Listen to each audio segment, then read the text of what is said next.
যে আসল কালপিট জানতে পেরে গেল গীতা। হ্যাঁ বন্ধুরা, এমনটাই গেছে আমরা গীতা এনএলবি সিরিয়ালের আজকের পর্বে। গল্পের শুরুতে দেখতে পাবো বড়বাবু গীতাকে ফোন করে বলে, অগ্নিকন্যা একটা দুঃসংবাদ আছে। গীতা বলে, কি বলছেন কি বড়বাবু আপনি?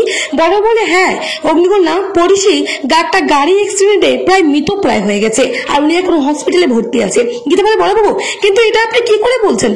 পরিশি তো চোখে দেখতে পায় না। বড় বলে, মানছি উনি চোখে দেখতে পায় না, কিন্তু ওনার মুখ থেকে তো তীব্র মদের গন্ধ বেরোচ্ছে আর উনি এখন হসপিটাল আছে। গীতা বলে, বড়বাবু আমি এক্ষুনি হসপিটালে যাচ্ছি।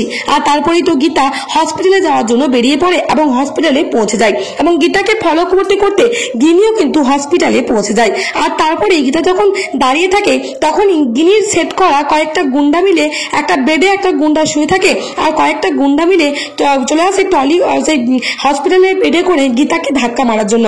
আর গীতা যখনই দাঁড়িয়ে থাকে তখনই গীতাকে পেছন থেকে ধাক্কা মেরে দেয় আর গীতা হাতকে গেঁদে সেখানেই পড়ে যায় আর গীতার হাতে অনেকটাই আঘাত লেগে যায়। আর তারপরে গীতা যখন ঘুরে দেখে তখন দেখে একটা রক্তাক্ত অবস্থায় একটা পেশেন্ট শুয়ে রয়েছে বেডের ওপর। তাই গীতা আর কোনো কিছু বলতেই পারে না। সঙ্গে সঙ্গে সেখানে ডক্টর আসে। ডক্টর এসে বলে, ও মা, আপনার হাতে তো অনেক চোট লেগেছে, এখনই আপনাকে একটা ইঞ্জেকশন দিতে হবে।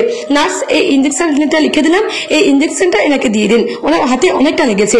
আর তারপরে সেই নার্সটা যখন ইঞ্জেকশনটা দিতে হবে তখনই গিনি ফোন করে নার্সটাকে আর ফোন করে বলে, আপনার অ্যাকাউন্টে অনেক টাকা ঢুকে যাবে, কিন্তু ওই ইঞ্জেকশন বাচ্চা নষ্ট হওয়ার একটা ইঞ্জেকশন দিয়ে দিন।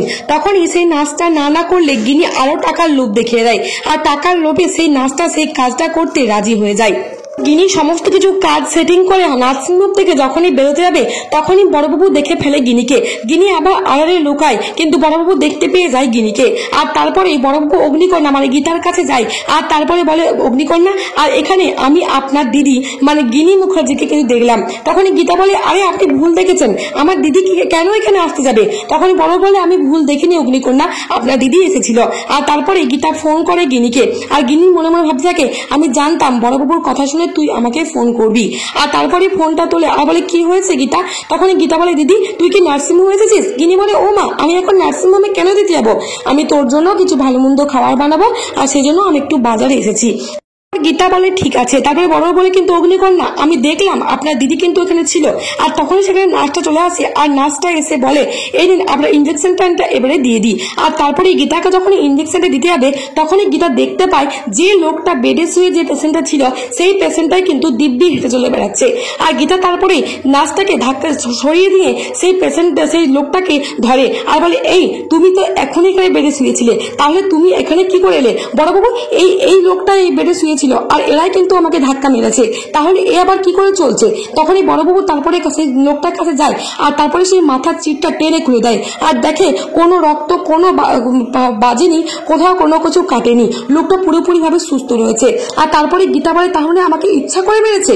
সেই গুন্ডাটা ধাক্কা দিয়ে বড়বাবুকে আর গীতাকে ধাক্কা দিয়ে সেখান থেকে দৌড়ে চলে যায় আর বড়বাবু তার পিছু করে, কিন্তু বড়বাবু সেই গুন্ডাটাকে পায় না। এদিকে তো নার্সটাকে যখন গীতা ইঞ্জেকশন দেওয়ার জন্য খোঁজে তখন নার্সটাও সেখানে থাকে না, কিন্তু ইঞ্জেকশনের শিশিটা সেখানে পড়ে থাকে। আর তারপরে ডক্টর আসে আর বলে, আপনি ইঞ্জেকশনটা নেননি? তখনই ডক্টরবাবু ইঞ্জেকশনটা গীতার হাত থেকে নিয়ে বলে, ও মা, এই ইঞ্জেকশনটা তো আমি দিইনি, আর তাছাড়া আপনি কি প্রেগনেন্ট? গীতা বলে, হ্যাঁ আমি তো প্রেগনেন্ট। ডক্টর বলে, তাহলে এটা তো বাচ্চা নষ্ট হওয়া একটা ইঞ্জেকশন, এটা আপনাকে কে দিতে বললো?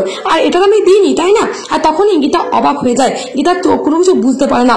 বড়বাবু সেখানে এসে পুরো বিষয়টা শুনে আর বলে, অগ্নিকন্যা, তাহলে এবার বুঝতে পারছেন তো? আমি বললাম না আপনার দিদি এখানে এসেছিল, একটা কোনো না কোনো গন্ডগোল আছে। আপনার দিদির এই নার্সিংহোমে আসা, আপনাকে বাচ্চা নষ্ট হওয়ার ইঞ্জেকশন দিটা, এটা কিন্তু খুব একটা কাকতালীয় নয়। গীতা স্পষ্ট বুঝতে পেরে যায় যে তার দিদি তার ক্ষতি করার জন্য, তার বাচ্চার ক্ষতি করার জন্য মরিয়া হয়ে উঠেছে আর পুরোটাই নাটক করছে। অন্যদিকে তো গিনি যখনই বাড়িতে যায় তখনই অগ্নিত মুখার্জি বলে, গিনি তুমি কোথায় গিয়েছিলে? গিনি বলে, কেন? আমি গীতার জন্য কিছু ভালো মন্দ খাবার করবো সেজন্য বাজারে গিয়েছিলাম। অগ্নিত মুখার্জি বলে, মিথ্যা কথা বলছো তুমি বাজারে যাওনি? গিনি বলে, আপনাকে কে বলেছে? তখনই বড় বলে, এমন কেউ বলেছে যে সে কোনোদিন মিথ্যা কথা বলতে পারে না। তখনই বড় বলে, কে? তখনই গিনি বলে, কে? বড় বলে, আমি বলেছি ওনাকে। তখনই বড়বাবু কাছে দেখে গিনি তো পুরোপুরি চমকে দেয়। গিনি বুঝতে পারে না যে সে এবার কি করবে, তাহলে কি সমস্ত আসল সত্য জানতে পেরে গেল বড়বাবু গীতা, এটাই মনে মনে ভাবে থাকে গিনি।